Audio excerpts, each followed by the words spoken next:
Bueno, nos estamos moviendo de lo mejor a lo menor, ¿verdad? Así que vamos a tratar la manera de cubrir nuestro tema en esta tarde.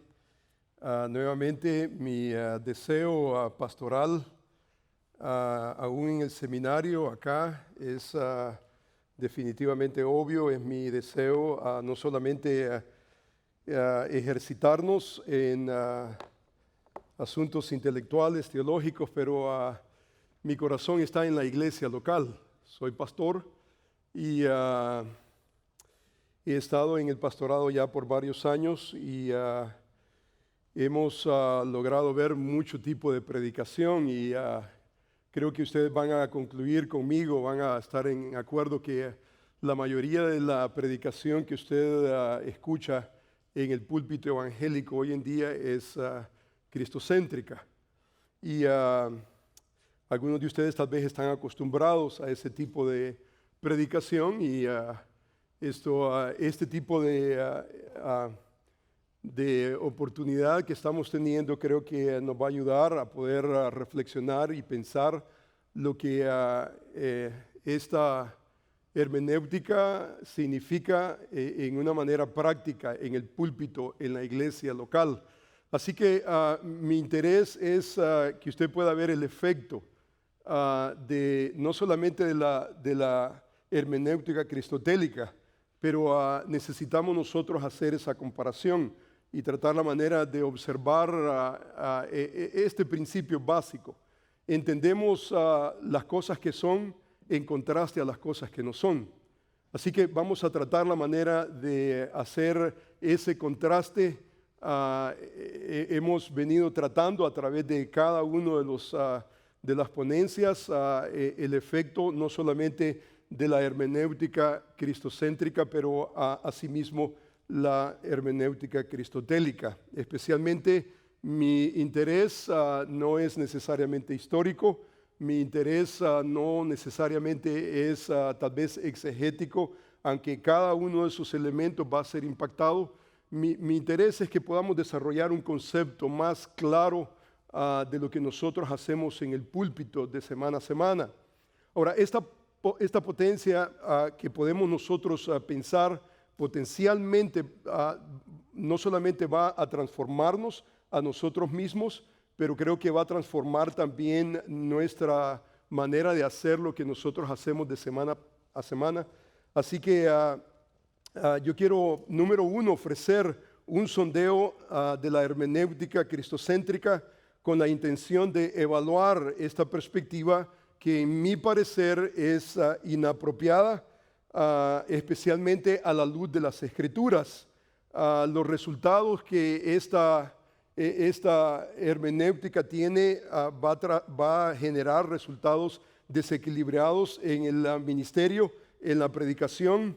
Y la base de nuestra reflexión teológica nos va a proveer a través de las Escrituras un concepto, creo yo, más claro. Vamos a entrar a las Escrituras y uno de los aspectos que me gustaría tratar es cómo las Escrituras mismas consideran las Escrituras, cómo nosotros debemos de percibir las Escrituras conforme a las Escrituras mismas. Ahora, mi finalidad es apreciar la hermenéutica cristotélica, la cual constantemente, si usted ha estado todo este día, está reiterando el método gramatical histórico, el cual nos está habilitando para un ministerio pastoral docente, equilibrado. Al final vamos a tratar con implicaciones, conclusiones. Así que vamos a tratar tres aspectos. Número uno, vamos a hacer un sondeo de la hermenéutica cristocéntrica, que es la que reina en este momento en el púlpito evangélico. Número dos, vamos a tratar con una perspectiva apropiada de considerar las Escrituras. Creo yo que ese va a ser en cierta manera un antídoto para nosotros tal vez disolver o alejarnos más de una hermenéutica desbalanceada. Y número tres, voy a ofrecer dos implicaciones necesarias. Así que comencemos entonces esta reflexión teológica considerando un sondeo sobre la hermenéutica cristocéntrica. Hemos escuchado, por ejemplo, a nuestro hermano doctor Abner Chao, y él explica en su artículo muy interesante sobre la evaluación cristocéntrica. Él enlista por lo menos 6 énfasis que básicamente comprenden lo esencial de la teología cristocéntrica. Básicamente el sine qua non de la hermenéutica cristocéntrica, básicamente él tiene 6 características. La primera de ellas es presentar cada texto en relación con la persona o la obra de Cristo. La teología, o más bien la hermenéutica cristocéntrica, de alguna manera desea atar cada texto a la persona de Cristo, la obra de Cristo, el Evangelio de una de otra manera. Número 2, fomenta la unidad de las Escrituras, creando lo que usualmente se llama una hermenéutica redentora, la redención histórica que nosotros vemos en la Escritura. Número 3, enfatiza la teología de las Escrituras. Número 4, subraya la necesidad inicial de interpretar gramatical e históricamente las Escrituras. Ahora, este elemento es interesante porque inicialmente ellos comienzan con ese método histórico gramatical, pero a medida que se va desarrollando el método, entonces hay un cambio que vamos a apreciarlo en unos momentos. Número 5, reconoce la necesidad de ir más allá de esa hermenéutica gramatical histórica, y entonces se mueve hacia un método teológico. Número 6, enfatiza el carácter cristiano de las Escrituras, ubicando el Evangelio como el enfoque central de toda su teología. Ahora, Richard Mayhew, otro erudito en teología, él añade 2 características más a esta lista de 6. Él añade, por ejemplo, que la hermenéutica cristocéntrica básicamente busca la interpretación tipológica, alegórica. Son permitidas, dice él, no solamente permitidas, pero también animadas, aun si no son válidas conforme al texto. Y número 2, la predicación cristocéntrica considera el método sensus plenior como aceptable y muchas veces como un método requerido. Ahora, en la evaluación que hemos observado el día de hoy, a través de todo el día, podemos observar que no tenemos mayor objeción necesariamente fuerte cuando tratamos nosotros el aspecto teológico. No tenemos mayor problema, por ejemplo, el doctor Abner no tiene problema. Él dice, por ejemplo, en su artículo importante sobre la hermenéutica cristocéntrica, él dice: después de todo, la historia redentora se traslada a Cristo. Los textos a la vez muestran la condición caída de la gente y por implicación su necesidad de Cristo.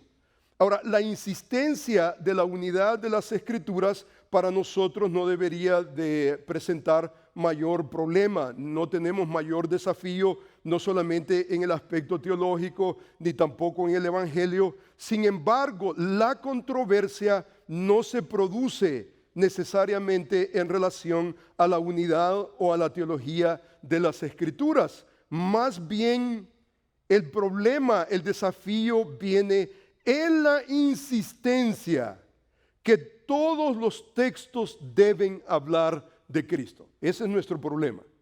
El problema no es la unidad de las Escrituras, Antiguo y Nuevo Testamento. Nuestro problema no es la teología. Nuestro problema es más cuando pensamos nosotros en el concepto de hermenéutica cristocéntrica, cristotélica. No hay una diferencia mayor, el desafío no es mayor teológicamente. Nuestro problema es aceptar la premisa que todos los textos deben hablar de Cristo. La preocupación con la hermenéutica cristocéntrica es que, aunque reconoce la necesidad de evitar el método alegórico de interpretación, este método sostiene que Cristo es el tema de cada texto de la Escritura. Por ejemplo, un respetable proponente de la hermenéutica cristocéntrica que yo aprecio personalmente, un profesor mío muy, pero muy destacado, que quiero evitar su nombre, está en la bibliografía, pero deseo evitar su nombre porque para mí es una persona increíblemente respetable. Pero él dice, por ejemplo, él se añade a este concepto de hermenéutica cristocéntrica, él enfatiza, por ejemplo, esta posición de la siguiente manera. Él dice, cada uno de los textos de la Escritura apunta a Jesucristo. Desde Moisés hasta los profetas, Él es el centro de cada una de las palabras de la Biblia. Cada versículo de las Escrituras se encuentra su cumplimiento en Él. En cada historia de la Biblia se debe determinar en Cristo. Cada texto, no solo aquellos que conocemos bien, anuncian el Señor Jesucristo. Ahora, algunos de estos teólogos cristocentristas afirman la necesidad de la exégesis para comprender, como hemos observado, por lo menos inicialmente, la intención del autor es importante en este modelo de interpretación. Sin embargo, como hemos escuchado del doctor Abner, la intención del autor no es necesariamente suficiente en este modelo teológico. Entonces, básicamente entramos nosotros y en el proceso estamos ignorando el método histórico gramatical. La implicación de la hermenéutica cristocéntrica es básicamente salir de los límites de lo que el autor propuso en cada uno de los textos o cualquier texto a examinar. Y entonces establecer el acontecimiento de Cristo, el Evangelio, como la clave hermenéutica para toda la revelación. Es en el proceso de la hermenéutica cristocéntrica que básicamente podemos observar, en mi criterio, otro error garrafal de interpretación, y esto tiene que ver con lo que hemos observado ya anteriormente sobre la autoría dual, esa idea de que el autor humano está pensando en algo, pero el autor divino está pensando en algo diferente. Ahora, básicamente la respuesta de esta perspectiva de una intención del autor humano, autor divino, es realmente, debe de ser para cada uno de nosotros como individuos pensantes un problema. Este es un dilema que produce una situación ilógica y definitivamente inaceptable. Este enfoque cristocéntrico sugiere que después de la interpretación del autor humano por vía de interpretación histórico-gramatical, como el núcleo de la iniciación, nos movemos hacia una vía teológica descubriendo la intención divina que consistentemente termina oscureciendo y muchas veces cancelando el propósito del autor humano. En su análisis, por ejemplo, sobre esta doble intención humana divina, por ejemplo, Abner correctamente concluye que los autores del Nuevo Testamento creían que la intención humana y divina funcionaban confluentemente y por lo tanto no eran contrarias. La hermenéutica gramatical histórica excluye cualquier doble sentido, cualquier sentido literal, gramatical, histórico y tal vez algún otro sentido oculto.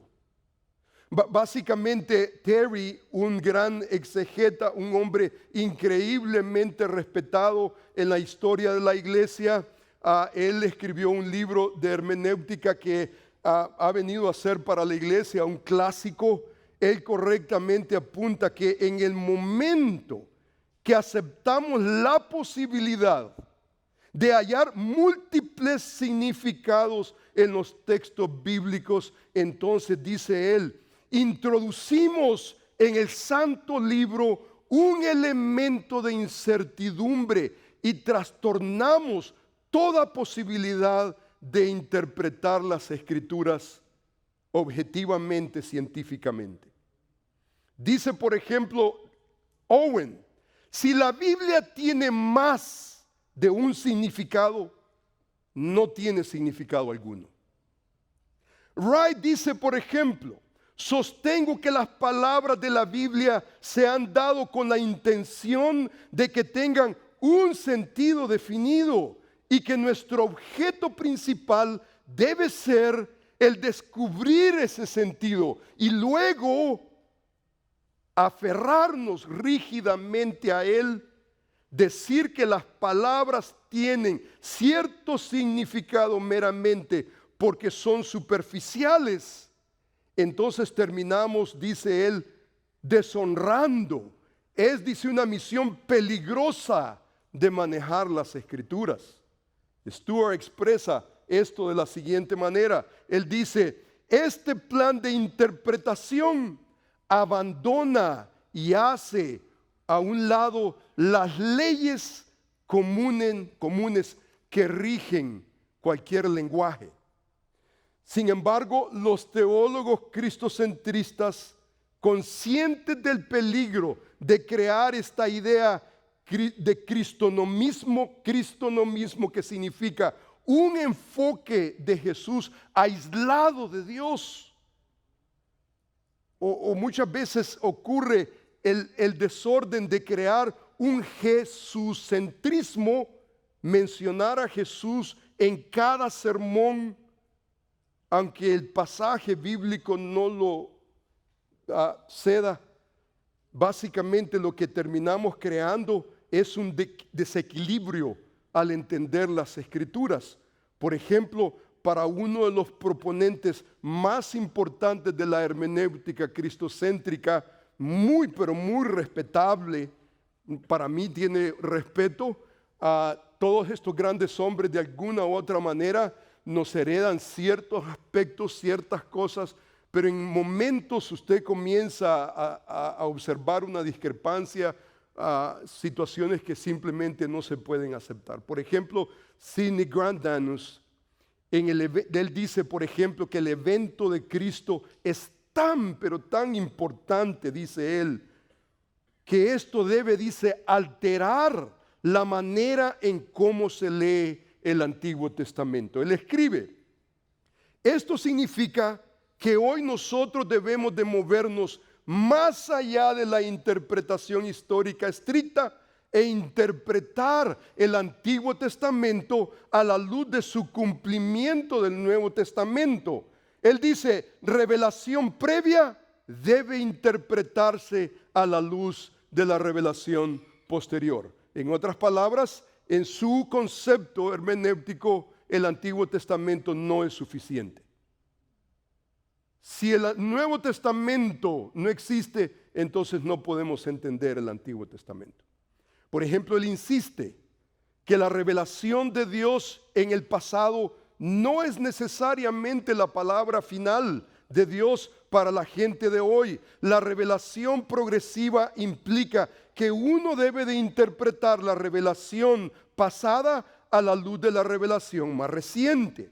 Pero este error hermenéutico que explica Grandanus es lo que se conoce básicamente en teología como un canon dentro de un canon. Esta idea de un canon dentro de un canon es la idea de privilegiar una cierta porción de o una idea dentro de la Escritura por encima de otra, excluyendo otras partes, otros temas de la Biblia y creando así un nuevo canon dentro del canon escritural. Pero la pregunta surge, ¿cómo luce este canon dentro del canon, especialmente en la práctica? ¿Cuál es el efecto? Especialmente cuando añadimos un lente hermenéutico teológico, no solamente a la exégesis, pero a la predicación. Esa es la pregunta. Por ejemplo, Gary Gilley nos advierte que el cómo se interpreta la Escritura va a determinar en forma el lente que nosotros utilizamos como lectores. En otras palabras, el lente utilizado va a regular de alguna manera el resultado. Ahora, Gellert nos provee, por ejemplo, ejemplos. Pensamos nosotros que esto es solamente un ejercicio intelectual de academia teológica. La realidad no lo es. Observe, por ejemplo, si nosotros ponemos un lente teológico a la exégesis, ponemos un lente al texto bíblico, si nosotros forzamos al texto un lente teológico, entonces comenzamos nosotros a ver una serie de deformidades teológicas que yo creo que usted va a estar de acuerdo conmigo. Por ejemplo, los maestros de la palabra de la fe, los que proclaman el evangelio de la prosperidad, ellos colocan un lente teológico a la lectura bíblica y el lente teológico se llama el lente de la prosperidad. O sea, en otras palabras, si usted lee un pasaje bíblico y ese pasaje bíblico no habla de prosperidad, su trabajo como predicador es manipular el texto con el fin de que hable de la prosperidad. O sea, esa es una tragedia. Para usted y para mí eso es una tragedia, ¿no es cierto? Mire, por ejemplo, número 2, los intérpretes de la era de la iluminación, por ejemplo, usaron el lente de la razón, la ciencia, para erradicar de la Biblia cualquier reseña de milagros, portentos, incluyendo la encarnación y la resurrección de Cristo. En el momento en que usted pone el lente de la razón sobre encima del texto mismo, entonces va a haber una alteración. Número 3, el romanticismo, por ejemplo. El romanticismo usó el lente de la experiencia combinado con la iluminación para producir una teología liberal que terminó rechazando doctrinas cardinales que se encuentran en la Biblia, usando la base de la razón, la base de la ciencia y de los sentimientos. Número 4, por ejemplo, la hermenéutica postmodernista usa el lente de deconstruccionismo para abogar que no importan las palabras que nosotros leemos en la Biblia, porque en último análisis realmente no podemos entender. En la realidad no podemos llegar a la Biblia sino con presuposiciones. Así que todo es conforme al sujeto, todo es conforme al lector.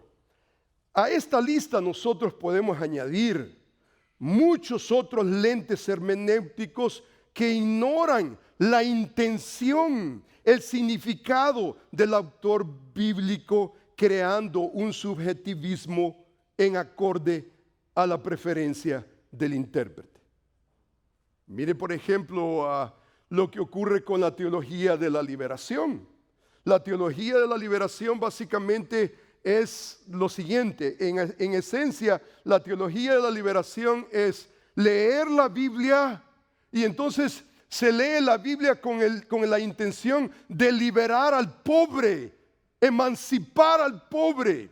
Y si la Biblia, el pasaje que estoy leyendo, no libera al pobre, entonces el trabajo del intérprete y del predicador es manipular al texto con tal de que diga una palabra a favor del pobre.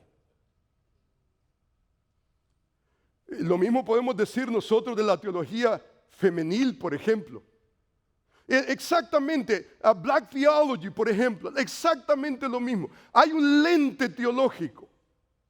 Si no beneficia al pobre, entonces no es una interpretación correcta.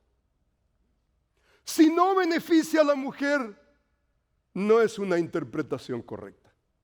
Si no beneficia al negro, no es una interpretación correcta. O sea que nosotros tenemos criterio para entender que usted ni yo vamos a cometer ese, no queremos cometer ese error. No importa qué tan sublime sea el ente teológico que queremos nosotros establecer. Ahora, esto podemos nosotros definitivamente pensar esta idea de imponer un lente interpretativo teológico a las Escrituras. Realmente es un abuso porque termina enmudeciendo el texto bíblico, que básicamente debe continuar teniendo el privilegio sobre encima de nuestras preferencias teológicas. Ahora, el interés de esta ponencia es el ente hermenéutico cristocéntrico. Encontrar a Cristo en cada texto de la Escritura sin importar aún lo que el mismo texto diga.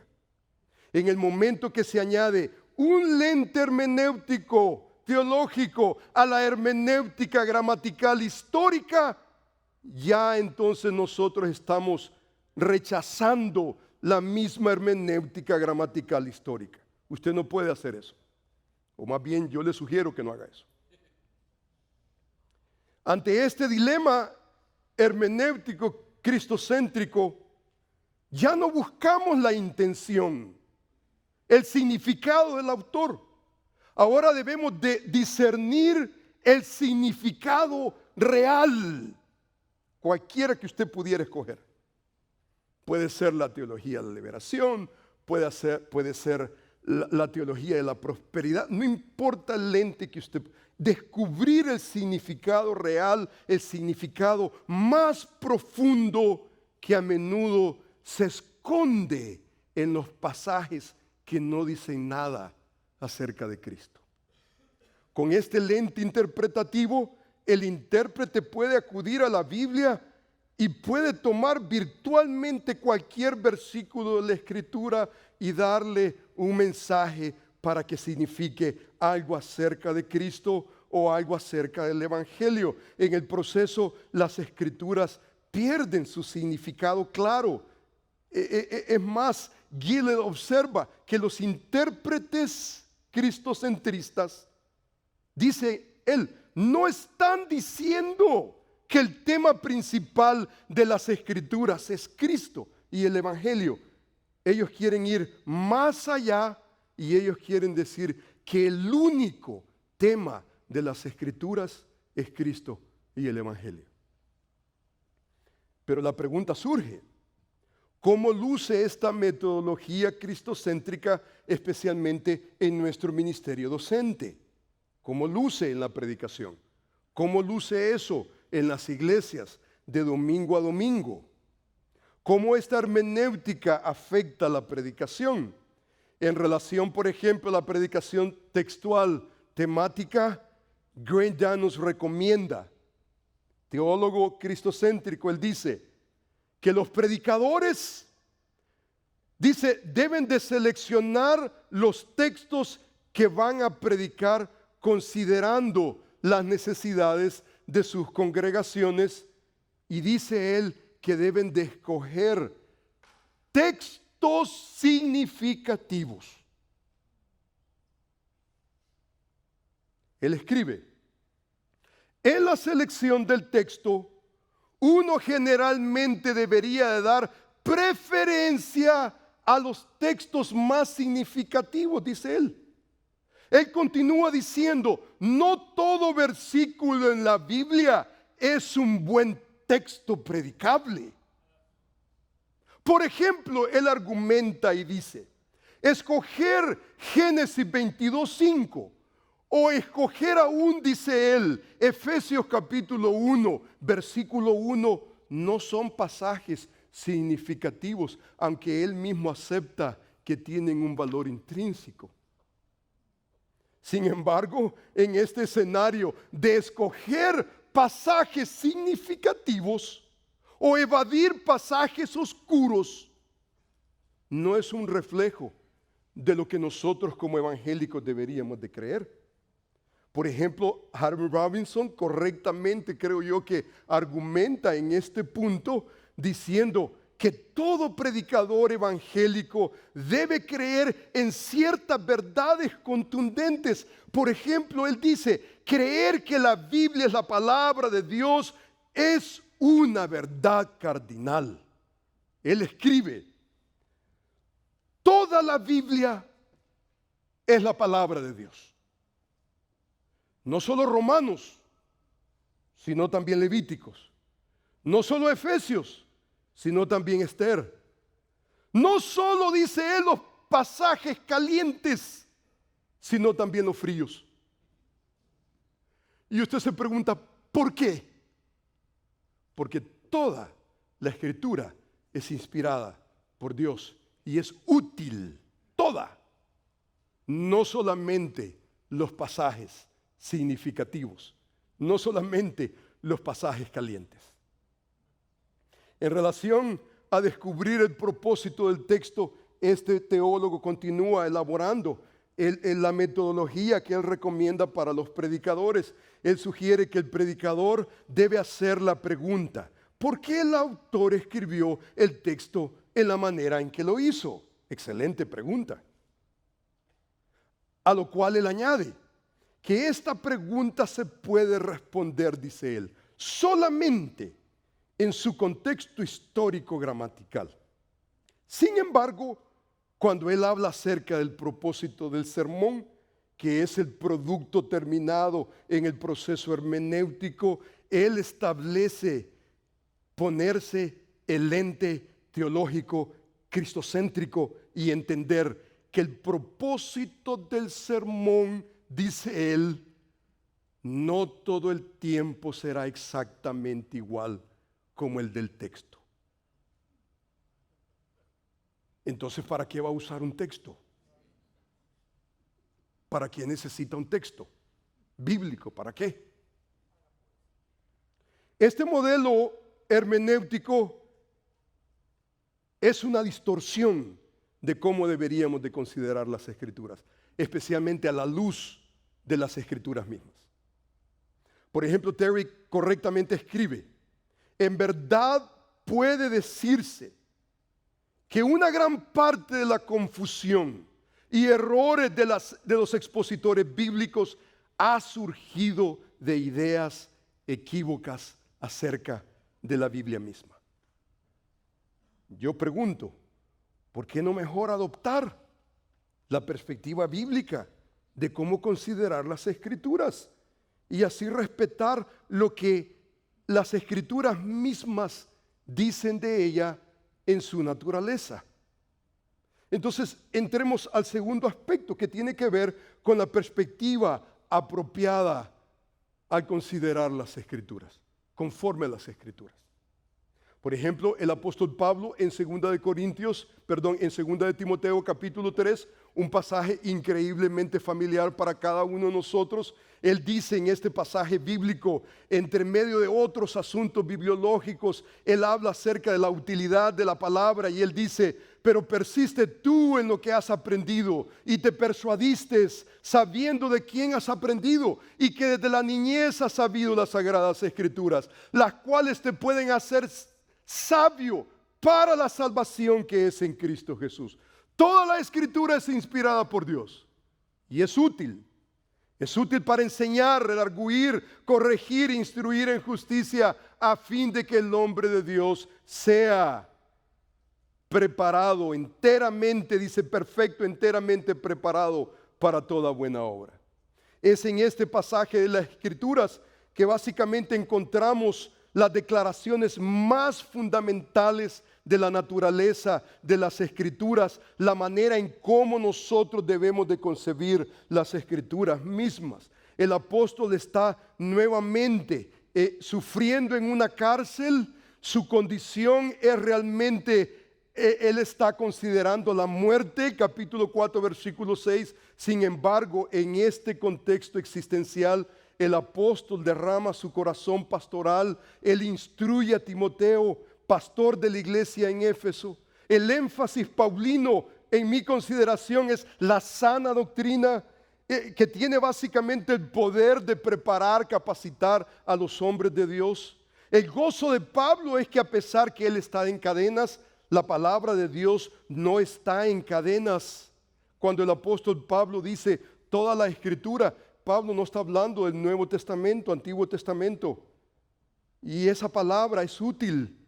No Nuevo Testamento, Antiguo Testamento.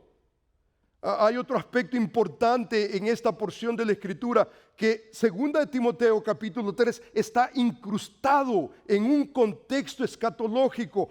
Pablo está invitando a Timoteo a participar en los postreros días, que son caracterizados, dice él, por tiempos peligrosos, en los cuales muchos no sufrirán la sana doctrina. Dice que sino que teniendo comezón de oír, dice que se amontonarán maestros conforme a sus concupiscencias.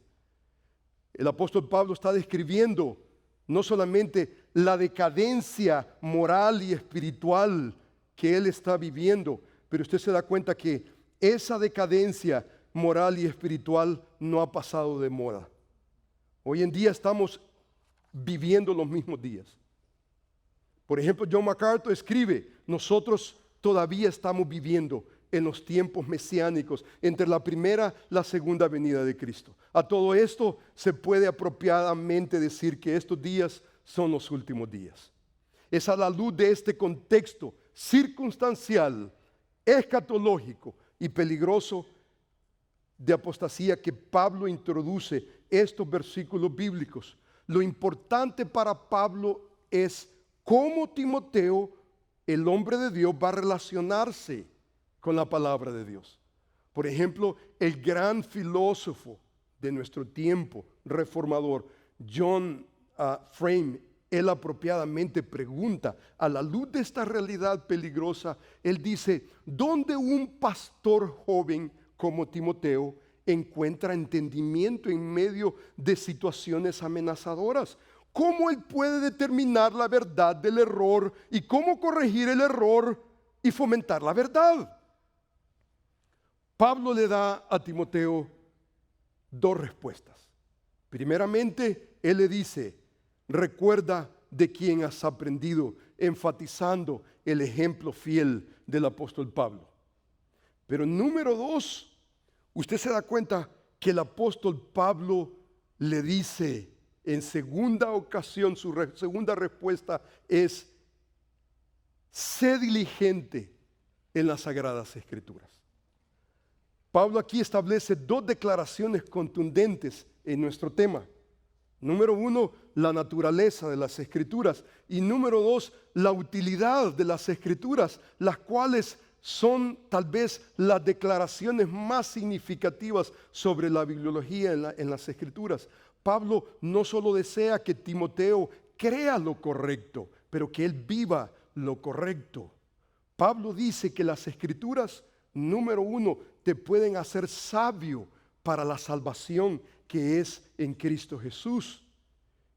Y el siguiente versículo bíblico, versículo 16, dice que las Escrituras son útiles para enseñar, redarguir, corregir. Estas dos frases hablan de dos dimensiones prácticas que todos nosotros debemos de aceptar. La palabra, la Escritura puede producir en un hombre de Dios dos elementos importantes. Número uno, evangelismo, pero número dos, edificación. Usted se da cuenta que en primer lugar, las Sagradas Escrituras dice, las Sagradas Escrituras, Antiguo Testamento, dice, te pueden hacer sabio para la salvación que es por la fe en Cristo Jesús. El pasaje no dice que las Sagradas Escrituras te salvarán, sino que el Antiguo Testamento tiene un elemento capacitador, hacerte sabio para la salvación que es solamente por medio de la fe en Cristo Jesús. O sea que el Antiguo Testamento es un documento divino que debe de ser leído apuntando hacia Cristo. En un sentido es cristotélico, está apuntando a Cristo. Tiene que ver con el aspecto de la salvación. O sea que Dios es básicamente el autor de la Biblia y el tema está apuntando a Cristo. No es sorpresa entrar al Antiguo Testamento y descubrir en el Antiguo Testamento a Cristo. Esto no quiere decir que cada pasaje de la Biblia habla de Cristo. Y cuando un pasaje no hable de Cristo, lo manipulamos hasta hacerlo hablar de Cristo. La responsabilidad de todo predicador es aprender a respetar el texto, no imponer en el texto algo que el texto no quiere ni intenta comunicar. El imponer al texto una idea foránea es, en una palabra, torturar el texto y hacerlo decir lo que el texto no quiere decir. Usted no quiere hacer eso. Pero no es sorpresa, conforme a las Escrituras, que el Antiguo Testamento tiene ese elemento cristotélico. Apunta hacia la salvación. Pero eso no es lo único que la Escritura dice en este pasaje de la naturaleza y de la utilidad de las Escrituras. En segundo lugar, las Escrituras no solamente tienen un elemento evangelístico, sino que también tienen un elemento santificador, edificador. Toda la Escritura es inspirada por Dios, dice la Escritura, y es útil. ¿Para qué? Hay un fin, hay una meta. Dice que es útil. Cuando hablamos de lo útil, tiene que ver con lo provechoso, lo beneficioso, con lo ventajoso que la palabra de Dios es, no para el mundo, sino para el hombre de Dios. Los beneficios prácticos de la verdad de Dios, Antiguo Testamento, para un hombre de Dios son increíbles. Pablo enlista 4 beneficios. Dice que nos enseña, nos redarguye, nos corrige, nos instruye en justicia. O sea que la palabra escrita de Dios, Antiguo Testamento, es útil para estas cosas con una meta singular, a fin de que el hombre de Dios sea perfecto, enteramente preparado para toda buena obra. Es a la luz de esta doble naturaleza y utilidad de las Escrituras, evangelismo y edificación, que Pablo tiene una doble orden para Timoteo. En ese mismo contexto, el apóstol Pablo le dice a Timoteo: haz obra de evangelista. Pero en el versículo 2 del capítulo 4, él le dice que prediques la palabra.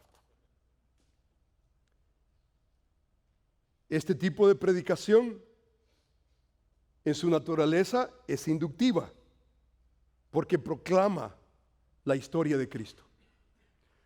Pero este tipo de predicación es también imperativa, que demanda obediencia por haber abrazado el Evangelio de Jesucristo.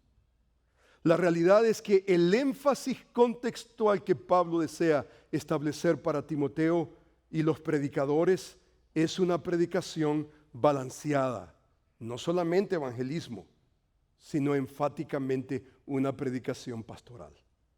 Es más, este énfasis beneficiario de la palabra de Dios está íntimamente relacionado con el hombre de Dios, útil a fin de que el hombre de Dios. El hermano MacArthur categóricamente escribe: la Biblia puede ser de gran valor a los incrédulos, dice él. Aún más importante, guiará a la salvación a aquellos que confían en el Salvador y Señor que proclaman. Sin embargo, aquí Pablo habla del valor especial que la Escritura tiene para los predicadores, quienes son habilitados por la guía del Espíritu a entender y proclamar las verdades de la palabra de Dios. Las verdades de Dios no solamente tienen que ver con evangelismo, pero tienen que ver con edificación. Si esa es la naturaleza de las Escrituras, ¿por qué yo tengo que encajonarme a tener que torturar el texto? Cristo. No tengo que. Este pasaje me libera. Porque la utilidad de las Escrituras, el propósito de las Escrituras no es solamente evangelismo, es edificación.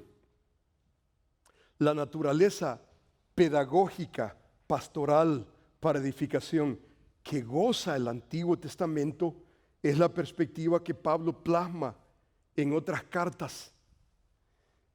Podemos nosotros enumerar el concepto paulino del Antiguo Testamento. Por ejemplo, en 1 Corintios, Pablo defiende su apostolado y él mismo se pone como ejemplo de lo que significa ceder los derechos personales por el Evangelio. Pablo argumenta y él dice que él tiene derecho, dice, de comer y de beber y tener una hermana por mujer, trabajar, dice, y aún el derecho de devengar un salario. Dice, la razón que Pablo provee es la siguiente. El versículo 9 y 10 dice, porque la ley de Moisés dice, en ella está escrito, no pondrá bozal al buey que tría.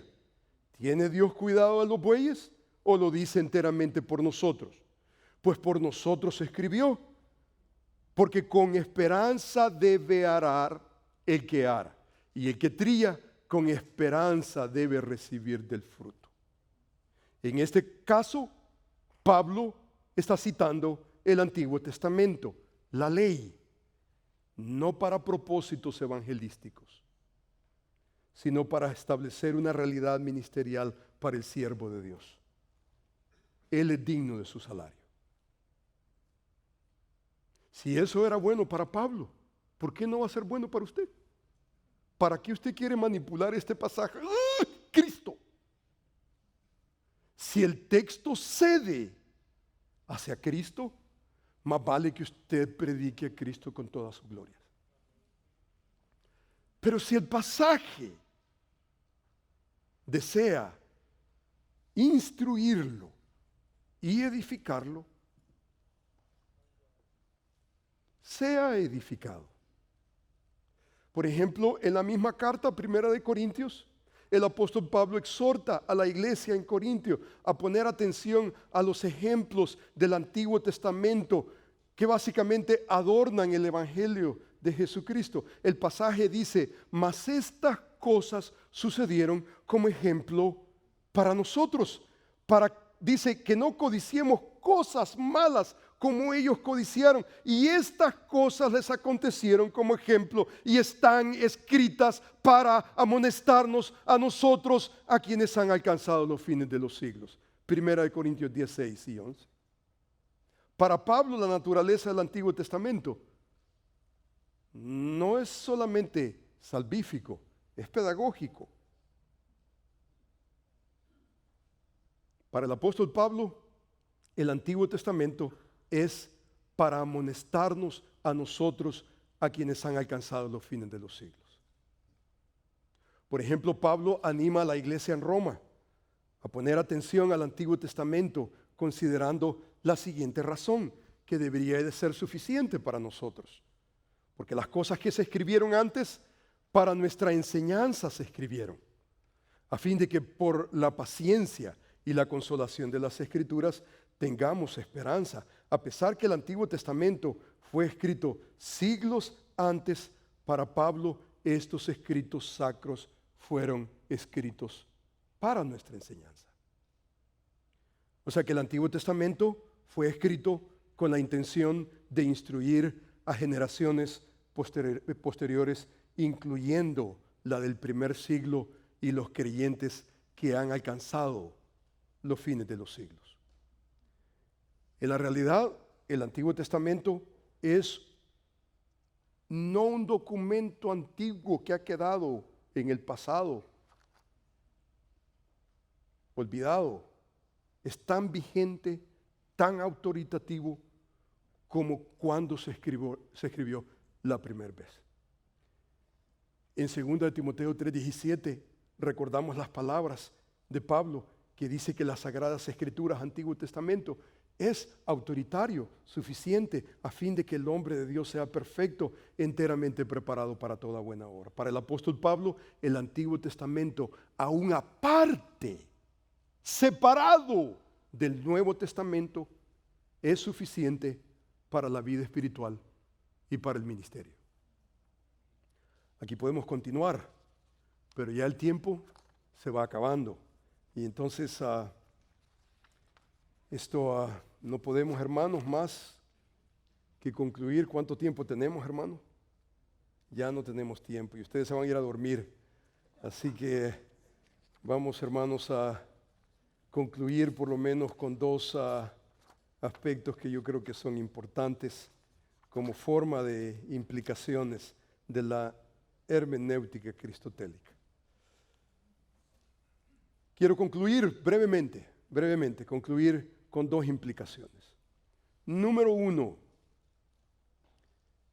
reitere usted como predicador, reitere la necesidad de leer las Escrituras adoptando el método natural, método gramatical histórico.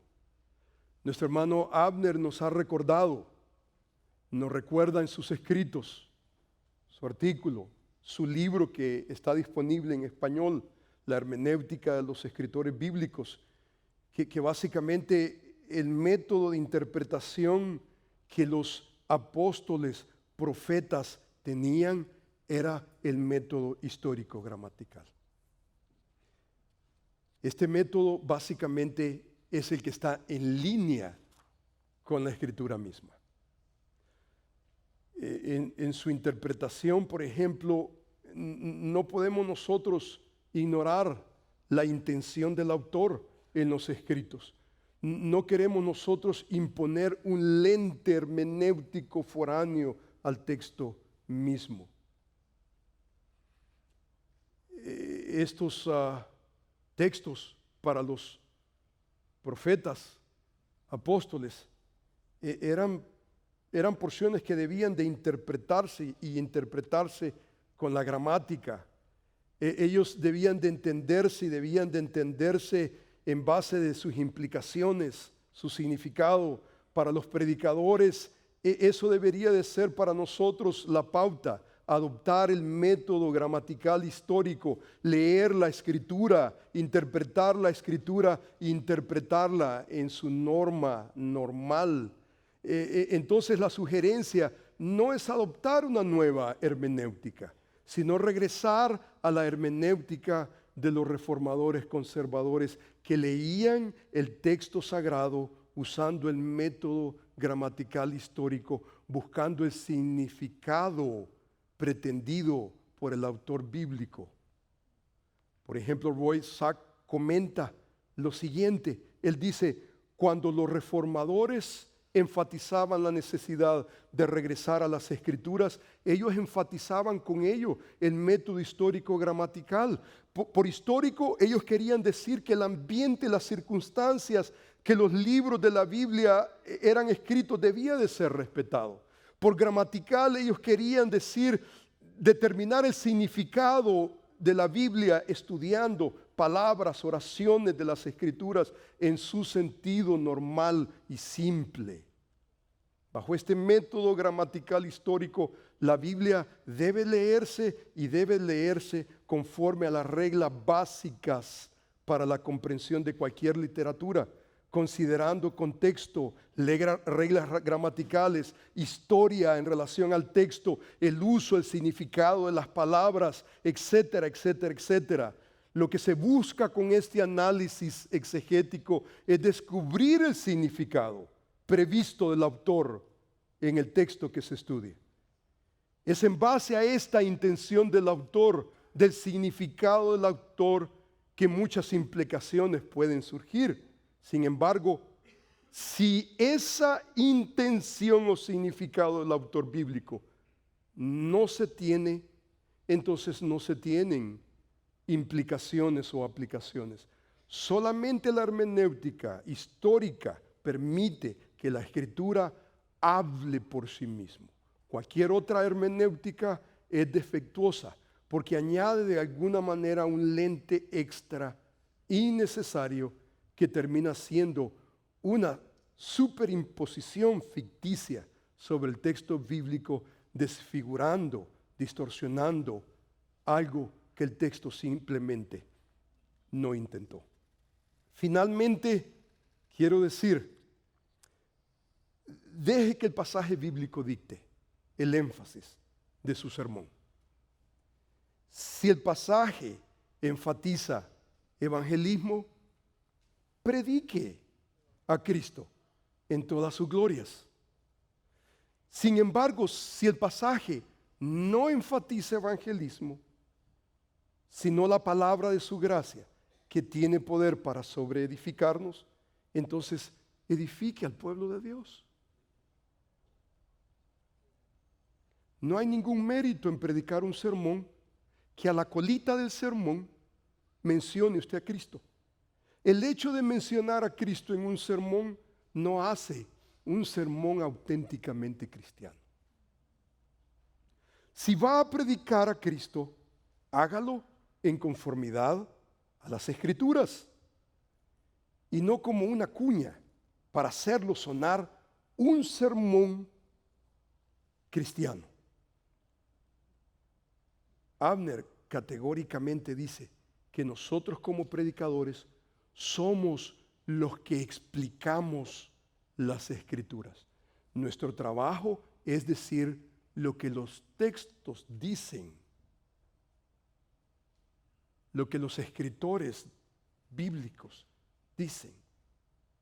Entonces la responsabilidad primaria del predicador es predicar la palabra, ya sea para salvación o para edificación. El predicador no determina si la predicación debe ser evangelística o edificación. Lo que determina el énfasis del sermón es el texto bíblico, pues el texto sigue siendo rey en nuestra hermenéutica.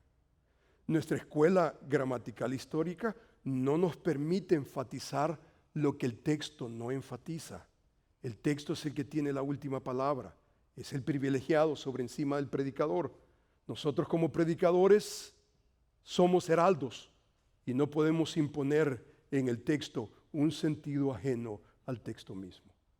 La perspectiva cristotélica entonces, por vía de exégesis, busca a través de la interpretación literal, gramatical, histórica, la intención, el significado del autor bíblico en un texto, reconociendo explícitamente o implícitamente lo que un texto pudiera señalar sobre Cristo. La clave es lo que el texto dice de Cristo. Si en caso dice algo de Cristo, sabiendo que las Escrituras señalan a Cristo, pero reconociendo que cada texto individual de las Escrituras no necesariamente señala a Cristo. El imponer ese lente interpretativo, teológico, cualquiera que sea, en las Escrituras es un abuso, porque termina enmudeciendo los textos bíblicos que deben continuar teniendo el privilegio sobre encima de nuestras preferencias teológicas. Termino con una cita de un increíble historiador. Nuestro hermano Nathan nos habló acerca de la hermenéutica en la historia de la iglesia y nos habló acerca de la tendencia de Lutero, de Calvino. Mire lo que dice este historiador. Sin lugar a dudas, el más importante sistematizador de la iglesia protestante en el siglo XVI fue Juan Calvino. Mientras Lutero fue el espíritu fogoso y propulsor del nuevo movimiento, Calvino fue el pensador cuidadoso que forjó de las diversas doctrinas protestantes un todo coherente. Además, para Lutero, su búsqueda tormentosa de la salvación y su descubrimiento de la justificación por la fe fueron tales que siempre dominaron toda su teología. Calvino, como hombre de la segunda generación, no permitió que la doctrina de la justificación eclipsara el resto de la teología cristiana y por ello les prestó mayor atención a varios aspectos del cristianismo que habían quedado postergados en Lutero, en particular la doctrina de la santificación.